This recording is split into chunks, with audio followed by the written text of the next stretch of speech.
મધ્ય ગુજરાતની આણંદ બેઠક પણ સતત ચર્ચામાં રહી સમગ્ર ચૂંટણી દરમિયાન અને આ બેઠક પર પણ ખરાખરીનો જંગ જામેલો છે. ભાજપના મિતેશ પટેલ અને કોંગ્રેસના અમિત ચાવડા વચ્ચે સીધો જંગ જામ્યો છે અને આ બેઠક ચર્ચામાં રહી છે. ત્યારે જાણીએ કે આ બેઠક પર કોણ કોને ટક્કર આપશે અને કયા કયા મુદ્દા રહ્યા હાવી. યશ, બિલકુલથી સીમા, વાત કરવામાં આવે તો આ વખતે કાંટાની ટક્કર તો 100% સામાન્ય લોકસભાની ચૂંટણીમાં જોવા મળી હતી, કારણ કે ઘણા બધા ફેક્ટર પણ આ વખતે કામ કર્યા, ક્ષત્રિય આંદોલન હોય કે અન્ય કોઈ પણ.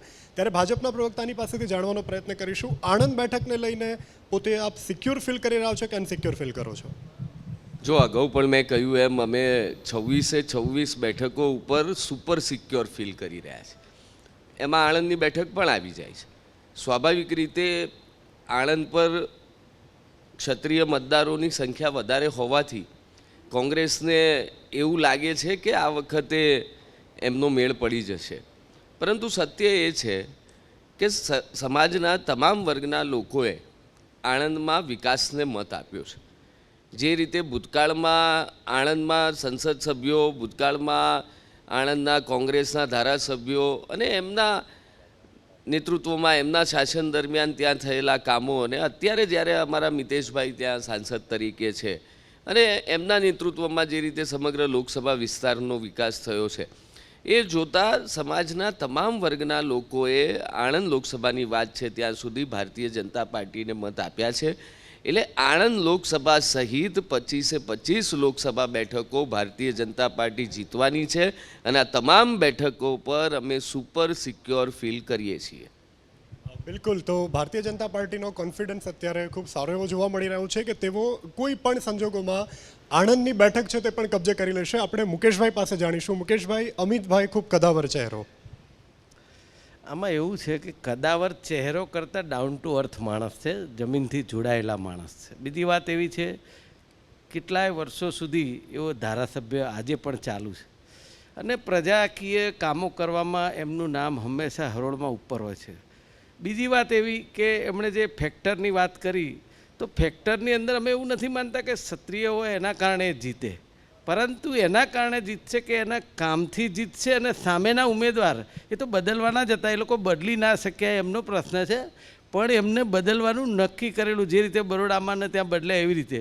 એટલે કહેવાનો મારો મતલબ એવો છે કે અમિતભાઈ જાજરમાન રીતે લગભગ 1 થી 1.5 લાખ જેટલી લીડથી જીતશે અને કદાચ ગુજરાતમાં સૌથી પહેલી સીટ જો વિન થશે તો એ આણંદ થશે એવો અમને આશાવાદ છે અને વિશ્વાસ પણ છે. કારણ કે જે રીતે કોઈ પણ નાનામાં નાનો માણસ હોય અને એ કોંગ્રેસનો કાર્યકર્તા હોય કે આમ આદમી હોય, એનું કામ કરવામાં ક્યારેય એ પરિવારે અને એમણે પાછી પાની ક્યારેય કરી નથી, જેના તમામ પરિણામો ત્યાંની પ્રજાએ જોયા છે. અને આ લોકો જે વાત કરે છે વિકાસની, તો તમે આણંદ વિસ્તારમાં જઈને જુઓ તો ખબર પડે કે શું વિકાસ 10 વર્ષમાં કરી નાખ્યો છે.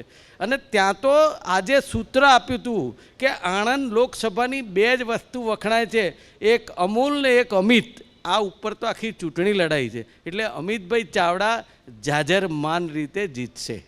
એક્ઝિટ પોલ પ્રમાણે તો 1 જ સીટ આવે છે. મેં હમણાં કહ્યું એક્ઝિટ પોલનું કે એક્ઝિટ પોલમાં કોઈ 1 કે 2 કે 4 કે ના કે આ બધી વાત એક્ઝિટ પોલ છે. પણ આવતીકાલે લગભગ આ ટાઈમે તો બધું ક્લિયર થઈ જશે કે ગુજરાતમાં મેં કહ્યું એમ 6 થી 8 સીટો ઇન્ડિયા ગઠબંધન જીતે છે અને ઇન્ડિયા ગઠબંધન ભારત દેશમાં સરકાર બનાવે છે. બિલકુલ, એટલે ભારતીય જનતા પાર્ટી અને કોંગ્રેસ દ્વારા જીતના દાવાઓ વ્યક્ત કરવામાં આવી રહ્યા છે. એક્ઝિટ પોલમાં પણ ઘણા બધા ચિત્રો ક્લિયર થઈ ગયા છે, પરંતુ પરિણામ તો આવતીકાલે જ આપણે ચોક્કસથી જાણી શકીશું. આપણે વરિષ્ઠ પત્રકારોની પેનલ છે એમની સાથે પણ વાતચીત કરીશું. આણંદ બેઠક કે જેને લઈને ખૂબ ચર્ચાઓ થઈ, ક્ષત્રિય આંદોલને પણ ખૂબ મહત્વનો રોલ ભજવ્યો. પત્રકારની દ્રષ્ટિએ આપનું શું આકલન?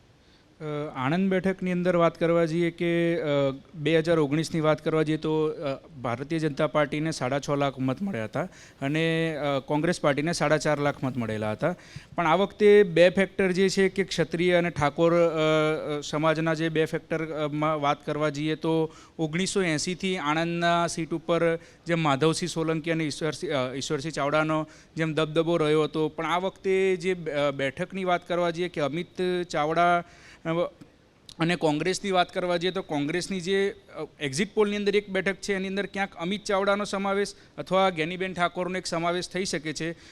તો એ મુજબ આણંદની બેઠક થોડીક શંકાશીલ કહી શકાય કે ભારતીય જનતા પાર્ટીનો ગયા વર્ષે જે રીતે દબદબો હતો, પરંતુ આ વર્ષે જે ફેક્ટર જે છે એની અંદર ક્યાંક ભારતીય જનતા પાર્ટીને થોડુંક નુકસાની આણંદ બેઠકની અંદર જોવા મળી શકે છે. કારણ કે વર્ષોથી ક્ષત્રિય સમાજનો અને જે રીતે વર્ષોથી જે રીતે કોંગ્રેસની સીટો આવતી હતી એમાં 2 ટર્મથી જે રીતે ભારતીય જનતા પાર્ટીના ઉમેદવારો ચૂંટાઈને આવે છે, પરંતુ આ વખતે જે ફેક્ટર કામ કરી જશે તેની અંદર જો કદાચ ભારતીય જનતા પાર્ટી જીતે છે તો પણ એને વોટ માર્જિન જે છે થોડું ઓછું મળશે, પરંતુ જે રીતે લાગી રહ્યું છે એ મુજબ આણંદની બેઠક ઉપર અત્યારે અમિતસિંહ ચાવડાનો થોડો દબદબો જોવા મળી રહેશે.